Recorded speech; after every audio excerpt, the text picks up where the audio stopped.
10,000 साल पहले हिमयुग के अंत में मानवता को म्यूटेंट में बदलने के लिए बाहरी अंतरिक्ष से एक मशीन पृथ्वी पर आई थी। आला नामक एक योद्धा ने सभी प्राचीन जनजातियों को एकजुट किया और साथ में उन्होंने मशीन को गहरे भूमिगत सील कर दिया। बाद में के वंशजों ने पूर्वी यूरोप में मशीन के ज्ञान को मिथकों और क्रॉनिकल्स की पवित्र पुस्तक में जीवित रखने के लिए एक आदेश का गठन किया। हालांकि वर्ष 2707 तक लोग मशीन के बारे में भूल गए हैं और पृथ्वी के प्राकृतिक संसाधन समाप्त हो गए हैं। दुनिया को अब 4 निगमों द्वारा नियंत्रित किया जाता है, जो कुछ शेष संसाधनों पर नियंत्रण पाने के लिए एक दूसरे के खिलाफ युद्ध में चलते रहते हैं। यूरोप में बॉस कॉर्पोरेशन कैपिटल कॉर्पोरेशन के खिलाफ एक और लड़ाई के लिए तैयार हो रहा है, इस बात से अनजान कि वे उस क्षेत्र में लड़ रहे हैं जहां मशीन को दफनाया गया था।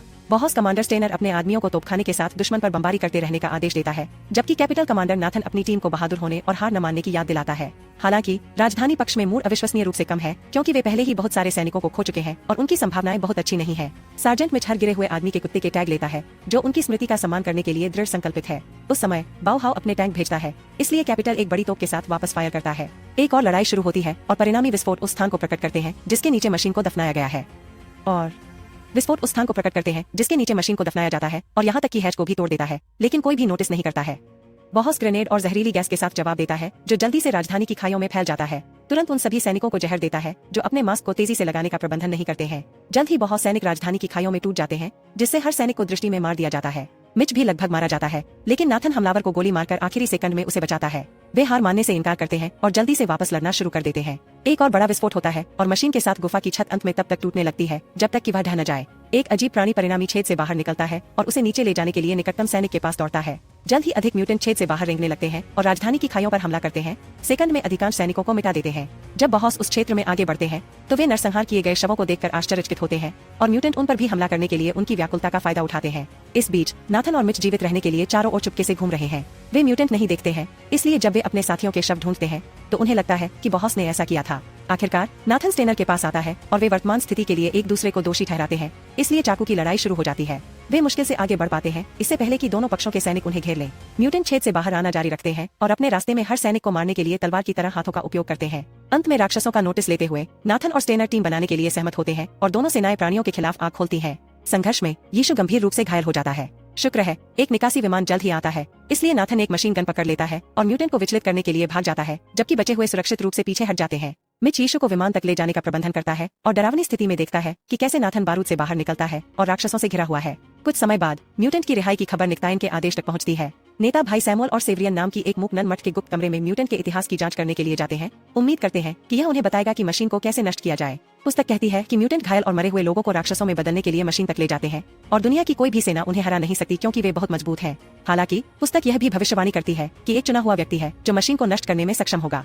फिर सैमुअल स्थिति पर चर्चा करने के लिए 4 निगमों के नेताओं के साथ एक बैठक आयोजित करता है। म्यूटेंट ने कई बड़े शहरों पर कब्जा कर लिया है, इसलिए वे मानवता को मंगल ग्रह पर खाली करने का प्रस्ताव रखते हैं, लेकिन सैमुअल बताते हैं कि उनके पास सभी के लिए पर्याप्त अंतरिक्ष यान नहीं है। उन्हें यह भी यकीन है कि म्यूटेंट उनका पालन करने के लिए पर्याप्त स्मार्ट है। सैमुअल सोचता है कि एक बेहतर योजना गुफा में एक टीम भेजना और मशीन को नष्ट करना है, लेकिन निगम के नेता बहस करना जारी रखते हैं और निर्णय पर सहमत नहीं हो सकते हैं। अजय उत्परिवर्ती हमले के तहत शहरों में जीवन हर दिन खराब हो रहा है और निकासी जल्द ही शुरू होती है। हालांकि सैमुअल की भविष्यवाणी की तरह ही सभी की देखभाल करना असंभव है। राक्षस किसी भी सैनिक को मारते हैं जो सड़कों की रक्षा करने की कोशिश करते हैं और परिवार विभाजित हो जाते हैं यदि उनके पास सभी के लिए पर्याप्त निकासी टिकट नहीं है। कभी कभी राक्षसों तक पहुंचने वाले विस्फोट निकासी जहाजों को भी नीचे लाते हैं, जिससे अंदर के हर नागरिक और राक्षसों की मौत हो जाती है। निजी तौर पर नेताओं में से एक सैमुअल को बताता है कि वह अपने खराब स्वास्थ्य के कारण मंगल ग्रह पर नहीं जा सकता है, लेकिन वह अभी भी मदद करने के लिए दृढ़ है। वह सैमुअल को अपने रिश्तेदारों से बचने का वादा करके मिशन के लिए स्वयंसेवकों को आकर्षित करने के लिए अपना जहाज और निकासी टिकट देता है। शमूएल के कागजी कार्रवाई के साथ जाने के बाद म्यूटेंट नेता को घेर लेते हैं और जल्दी से उसे भी मार देते हैं। इस बीच मिच बुरी खबर लाने के लिए नाथन के परिवार से मिलने जाता है। नाथन की पत्नी का ब्रेकडाउन है, यह नहीं जानते कि अपनी बेटी की रक्षा कैसे करें, क्योंकि उन्हें निकासी के लिए नहीं चुना गया था। मिच उसे सबसे अच्छा आराम देता है जो वह कर सकता है, लेकिन वह बेकार महसूस करता है। शाम को मिच एक बार में जाता है और व्हिस्की में अपने साथियों के कुत्ते के टैग को डुबोता है, जबकि वह नशे में हो जाता है। उस समय वह सैमुअल से संपर्क करता है, जो मिच को मिशन में शामिल होने के लिए कहता है। सबसे पहले मिच मना कर देता है, लेकिन जब सैमुअल उसे टिकट प्रदान करता है तो वह अपना मन बदल देता है। अगले दिन नाथन की पत्नी कुछ जहर तैयार कर रही है, क्योंकि वह म्यूटेंट के शिकार बनने से बचने के लिए अपने और अपनी बेटी के लिए चीजों को समाप्त करने पर विचार करती है। हालांकि मिच समय पर आता है और उसे टिकट देता है ताकि वे बच सकें। कुछ समय बाद सैमुअल भयंकर योद्धाओं की एक छोटी टीम को इकट्ठा करता है, जो योजना पर चर्चा करने के लिए मिशन में शामिल होने के लिए सहमत हो गए हैं। उन्हें भूमिगत सुरंगों की एक श्रृंखला से गुजरना होगा और केंद्र में एक विशेष बम लगाना होगा, जिसे मशीन में होने वाली कुंजी के साथ सक्रिय किया जाना चाहिए, लेकिन वे निश्चित नहीं है। सैमुअल को लगता है कि चुना हुआ टीम में है और समय आने पर इस मुद्दे को हल करेगा। फिर स्टेनर समूह को एक सेल में ले जाता है जहां सेना ने दूसरों को यह सिखाने के लिए एक उत्परिवर्ती को बंद कर दिया है कि इसे कैसे मारना है। सेवरियन उत्परिवर्ती को मारने के लिए अपने महान कौशल का प्रदर्शन करता है, जबकि स्टेनर एक सूची बनाता है। एक फास्फोरस बम, गोलियों की आग या सही जगह पर निशाना लगाने वाली तलवार चाल चलेगी। जैसा कि उत्परिवर्ती प्रदर्शन में मर जाता है, मिच सोचता है कि उसने प्राणी को उसके अंत से पहले एक सेकंड के लिए मानव को बदलते देखा। बाद में टीम हथियार और आपूर्ति इकट्ठा करती है और जाने के लिए तैयार हो जाती है। विमान में सवार होने से पहले उन्हें पवित्र तलवारों का एक सेट मिला। हवाई पोत काफी हिलता है, लेकिन सुरक्षित रूप से उड़ान भरने का प्रबंधन करता है। उड़ान के दौरान टीम उन प्रियजनों के बारे में कहानियां साझा करती है जिन्हें उन्होंने टिकट दिया था। अचानक वे नोटिस करते हैं कि एक नागरिक जहाज उनके पास आ रहा है, इसलिए वे उनसे संपर्क करने की कोशिश करते हैं ताकि उन्हें पाठ्यक्रम बदलने के लिए कहा जा सके, लेकिन कोई जवाब नहीं है। यह पता चला है कि नागरिक विमान को म्यूटेंट द्वारा अपहरण कर लिया गया है, इसलिए सैमुअल का समूह उन पर आग लगाता है। कुछ असफल शॉट्स के बाद वे बादलों में दुश्मन के जहाज का ट्रैक खो देते हैं। केवल अपने स्वयं के वाहन के लिए अचानक एक बड़े विस्फोट की चपेट में आ जाते हैं। विमान में आग लग जाती है और टीम को भागने वाले पॉड की ओर भागने के लिए मजबूर होना पड़ता है, जो फंस जाता है और अलग नहीं होता है। पायलट गंभीर रूप से घायल हो जाता है और अपनी आखिरी सांस के साथ मैनुअल लीवर का उपयोग करता है, जिससे एस्केप पॉड अंततः ढीला हो जाता है। लैंडिंग में मदद करने के लिए पैराशूट जारी किया जाता है, लेकिन कैप्सूल बहुत भारी होता है और पैराशूट जल्द ही टूट जाता है। कैप्सूल बहुत खतरनाक गति से गिरने लगता है और टीम इस बारे में बहस करती है कि बैकअप कब खोला जाए। केवल कैप्सूल अचानक एक इमारत में दुर्घटनाग्रस्त हो जाता है। गुजरने के बाद टीम अतिरिक्त पैराशूट खोलती है और कैप्सूल एक खुले मैदान में उतरता है। कप्तान को छोड़कर हर कोई ठीक है, जिसे छर्रे के एक बड़े टुकड़े से मारा गया है और उसे बचाया नहीं जा सकता है। मिच उसे एक ग्रेनेड देता है और जैसे ही समूह दूर जाता है, वे विस्फोट सुनते हैं जो कप्तान को मारता है।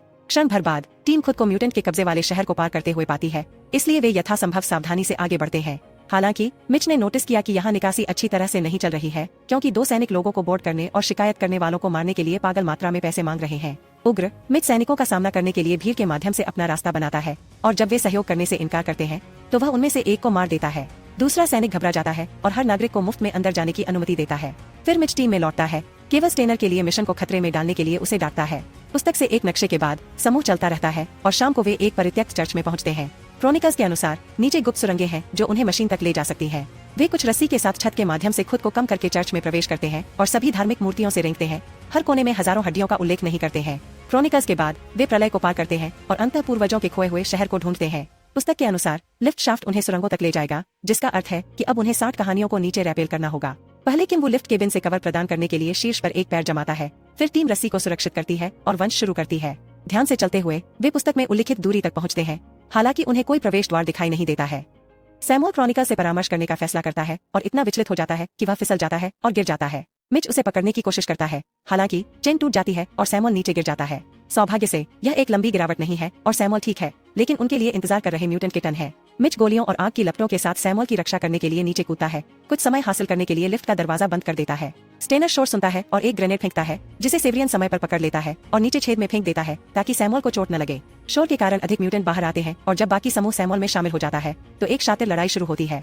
वे जितने म्यूटेंट से लड़ सकते हैं, लेकिन वे स्पष्ट रूप से प्रबल हैं, इसलिए टीम अगले कमरे में दौड़ने की कोशिश करती है। म्यूटेंट तुरंत उनका पीछा करते हैं और उन्हें घेर लेते हैं। शीर्ष पर किम वो अपनी मशीन गन से उग्र रूप से फायर करता है। जब तक कि वह बारूद से बाहर नहीं निकलता तब तक जितने संभव हो उतने म्यूटेंट मारता है। फिर म्यूटेंट उस पर हमला करने के लिए लिफ्ट में चढ़ जाते हैं, इसलिए किम वो कुछ आग लगाता है और रस्सी को काट देता है, जिससे केबिन गिरना शुरू हो जाता है। किम अपनी तलवारों से लड़ना शुरू कर देता है, लेकिन अपनी बंदूक में तब तक बदल जाता है जब तक कि वह उत्परिवर्ती के चाकू हाथ को प्राप्त नहीं करता है और उसे अपने अंग से मारता है। सबसे नीचे टीम अपनी तलवारों से लड़कर नीचे जाने के लिए तैयार है, लेकिन फिलहाल केबिन भीड़ के ऊपर दुर्घटनाग्रस्त हो जाता है। एक और विस्फोट होता है, फिर भी सभी म्यूटेंट अभी तक मृत नहीं है। टीम तब तक लड़ते रहने के लिए तैयार हो जाती है जब तक कि किम का हाथ मलबे से नहीं निकलता और एक ग्रेनेड को सक्रिय नहीं करता, जो शेष सभी म्यूटेंट और किम को भी मार देता है। किम को सम्मान देने के लिए एक पल लेने के बाद टीम अपनी यात्रा जारी रखती है। सैमुअल फिर से क्रोनिकल्स की जांच करता है, जो मिच को परेशान करता है क्योंकि उसे समझ में नहीं आता कि किताब के बारे में इतना खास क्या हो सकता है। सैमुअल उसे विश्वास रखने के लिए कहता है और जमीन पर कुछ पानी डालता है, जो 2 छोटे छेदों से नीचे गिरता है, जो अंत में सुरंग के प्रवेश द्वार को प्रकट करता है। समूह जल्दी से इसे दूसरे कमरे में पहुंचने के लिए पार करता है, जहां वे अपने नीचे राक्षसों को देखते हुए दीवार के खिलाफ एक किनारे पर सावधानी से चलते हैं।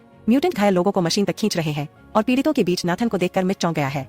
स्टेनर अनुमान लगा सकता है कि मिच उसे बचाना चाहेगा और उसे रहने का आदेश देगा, लेकिन मिच वैसे भी छोड़ देता है। तब स्टेनर उसे रोकने के लिए उसे गोली मारने पर विचार करता है, लेकिन वह खुद को ऐसा करने के लिए नहीं ला सकता है और इसके बजाय दूसरों के साथ आगे बढ़ता रहता है। दूसरों मिच नीचे चढ़ता है और एक स्टैलेक्टाइट को शूट करने के लिए चारों ओर घूमता है, जो उत्परिवर्ती को मारता है, जो बहुत कमजोर और खून बह रहा नाथन खींच रहा है। फिर दोस्त अंतः पुनर्मिलन करते हैं और मिच नाथन को सुरक्षा के लिए ले जाता है। नाथन अपने परिवार के बारे में पूछता है, इसलिए मिच उसे बताता है कि वे मंगल ग्रह पर हैं। अब जब वह जानता है कि उसकी पत्नी और बेटी ठीक है, नाथन शांति से मर सकता है, इसलिए वह मिच को उसे छोड़ने और मिशन खत्म करने के लिए कहता है। अंत में अपने दोस्त को गहरे दर्द में स्वीकार करते हुए मिच उसे अपने दुख से बाहर निकालने का फैसला करता है। इस बीच बाकी टीम इसे एक संकीर्ण पुल पर बनाती है, जिसे उन्हें नीचे म्यूटेंट को सतर्क करने से बचने के लिए यथासंभव चुपचाप पार करना होगा। अचानक एक कंकड़ गिरता है और जब हर कोई जांच करने के लिए घूमता है तो स्टेनर फिसल जाता है और गिर जाता है। मुश्किल से आखिरी सेकंड में पकड़ बनाने का प्रबंधन करता है। उनकी चिल्लाहट म्यूटेंट को उनकी उपस्थिति देती है। स्टेनर बम ले जाने वाला है, इसलिए सेवरियन सावधानी से किनारे पर लटका हुआ है ताकि स्टेनर नीचे गिरने से पहले उसे ले सके जहां वह म्यूटेंट द्वारा हमला किया जाता है। जैसे ही स्टेनर आंख खोलता है और खुद का बचाव करने की पूरी कोशिश करता है, सैमुअल सोचता है कि उन्हें उसे छोड़ देना चाहिए और मिशन के साथ आगे बढ़ना चाहिए, लेकिन अन्य लोग मना कर देते हैं और उसकी मदद करने के लिए कूद जाते हैं। एक शातिर लड़ाई शुरू होती है क्योंकि टीम अपनी पूरी ताकत से राक्षसों से लड़ती है, लेकिन बस बहुत सारे म्यूटेंट हैं और इतनी बड़ी सेना के खिलाफ जाना असंभव है। टीम का हर सदस्य बुरी तरह घायल हो जाता है और दुख की बात है कि सैमुअल मारा जाता है। एक विस्फोट भी उनमें से एक को जला देता है। फिर म्यूटेंट सभी निकायों को मशीन में खींचते हैं। कुछ मिनट बाद मिच आता है और यीशु के कुत्ते के टैग को खोजने के लिए तबाह हो जाता है। अचानक वह एक उत्परिवर्ती द्वारा हमला किया जाता है जिसे वह जल्दी से मारता है। सेवेरियन की चेतावनी के लिए धन्यवाद। नन छिपने में कामयाब रही थी और यह चेतावनी पहली बार थी जब उसने वर्षों में बात की थी। उसके द्वारा साझा किए जाने के बाद कि क्या हुआ, मिच पुस्तक के किसी भी टुकड़े को उठाता है और उसे पढ़ने के लिए कहता है ताकि वे जान सके कि आगे कहां जाना है। लेकिन यह पता चला है कि सेवेरियन इसे नहीं पढ़ सकता है, उसे बस इस पर विश्वास है। उग्र मिच वैसे भी गुफा के केंद्र में जाने और सुधार करने का फैसला करता है। दोनों तब तक आगे बढ़ते हैं जब तक कि उन्हें उत्परिवर्ती खो नहीं मिल जाती है और तुरंत एक विस्फोटक स्थापित करते हुए देखते हैं कि उनके साथियों को मशीन पर कैसे खींचा जाता है। विस्फोटक प्रवेश द्वार को अवरुद्ध करता है और कुछ म्यूटेंट को मारता है, इसलिए मिच वैलेरी और स्टेनर को रिहा करने के लिए दौड़ सकता है। फिर मिच गुफा के केंद्र में गड्ढे के अंदर देखता है। इससे जुड़े लोगों के साथ एक अजीब तंत्र ढूंढता है। जाहिर है यह एक पूर्ण रोटेशन के बाद लोगों को म्यूटेंट में बदल देता है। सेवरियन और वैलेरी खुद को रस्सी से बांधते हैं और मशीन के दिल में सिर करते हैं, जबकि मिच और स्टेनर उन्हें ऊपर से पकड़ते हैं। जल्द ही म्यूटेंट प्रवेश द्वार पर चट्टान के ढेर से टूटने लगते हैं, इसलिए स्टेनर मिच को अकेले रस्सी को संभालने के लिए छोड़ देता है और राक्षसों का सामना करने के लिए जाता है। एक आखिरी सलामी के साथ वह एक ग्रेनेड को सक्रिय करता है और नीचे चला जाता है क्योंकि वह प्रक्रिया में सभी म्यूटेंट को मारता है। मिच को अकेले संभालने के लिए रस्सी का वजन बहुत अधिक है और जब तक वह गिर नहीं जाता तब तक उसे गड्ढे के किनारे तक खींच लिया जाता है। महिलाएं भी गिर जाती हैं और सुरक्षित रूप से उतरती हैं। हालांकि मिच तंत्र में समाप्त हो जाता है जो उसे नीचे रखने के लिए सक्रिय करता है। मिच विकिरण के संपर्क में आ जाता है और एक यांत्रिक हाथ उसके शरीर में विभिन्न चिप्स डालता है। आखिरी चिप उसके सिर में जाने वाली है, इसलिए मिच उसे चकमा देने के लिए अपनी गर्दन झुकाता रहता है। मशीन इसके बजाय बाइंडिंग को याद करती है और तोड़ती है, इसलिए मिच अपनी बंदूक को पकड़ने और यांत्रिक हाथ को नष्ट करने के लिए स्वतंत्र है। फिर मिच महिलाओं से जुड़ता है और चिप्स को हटाने के लिए चाकू का उपयोग करता है। उसका चेहरा अभी भी थोड़ा उत्परिवर्तित है, लेकिन वह कभी भी पूर्ण राक्षस नहीं जाता है। समूह अंतः मशीन के दिल तक पहुंचता है और जब मिच बम तैयार करता है, सेवरियन और वेलेरिया दोनों तरफ से आने वाले राक्षसों से लड़ते हैं। मिच डिवाइस को अच्छी तरह से नहीं समझता है और अनुमान नहीं लगा सकता है कि डेटोनेटर किस छेद में जाता है, इसलिए उसे अपने पास मौजूद कुछ पुस्तक पृष्ठों का पता लगाना होगा। सेवरियन कुछ और राक्षसों की देखभाल करता है, लेकिन जब वह एक उत्परिवर्तित सैमुअल को उसके पास देखता है तो जम जाता है। हालांकि वह प्रतिक्रिया करती है जब सैमुअल उस पर हमला करता है और खुद को उससे लड़ने के लिए मजबूर करता है। दूसरे छोर पर वैलेरी एक और उत्परिवर्ती को मारती है, फिर भी इस प्रक्रिया में गिर जाती है, इसलिए उसका शरीर कताई उपकरण द्वारा दो में कट जाता है। मिच अपना स्थान लेता है और सेवरियन से सैमुअल को मारने का आग्रह करते हुए अन्य राक्षसों से लड़ता है, लेकिन वह अपने कीमती संरक्षक के पास ऐसा करने के लिए खुद को नहीं ला सकता है और सैमुअल उसे धक्का देने से पहले उसे चाकू मार देता है। बाद में सैमुअल और मिच हाथ से हाथ मिलाकर लड़ना शुरू कर देते हैं। मिच सैमुअल को जमीन पर धकेलने से पहले वे कुछ हिट का आदान प्रदान करते हैं और उसे अपनी टीम के कुत्ते के टैग के साथ मुक्का मारना शुरू कर देते हैं। सैमुअल उसे धक्का देता है और मिच किताब के एक पृष्ठ और तलवार के बगल में गिर जाता है। उन्हें एक साथ देखकर उसे एहसास होता है कि पवित्र तलवार कुंजी है, इसलिए वह तुरंत इसका उपयोग शमूएल को छुरा घोंपने के लिए करता है और उसी समय मशीन में डाल देता है। छत पर हैच खुलता है और संरचना हिलने लगती है, इसलिए सैमुअल मिच को विश्वास की छलांग लगाने के लिए कहता है। कुछ हिचकिचाहट के बाद मिच नीचे कूदता है और एक भूमिगत नदी में गिर जाता है। जब वह पुनरुत्थान करता है तो वह मशीन को उड़ान भरते हुए देखता है। अंत में पृथ्वी छोड़ने के लिए अंतरिक्ष में उड़ जाता है।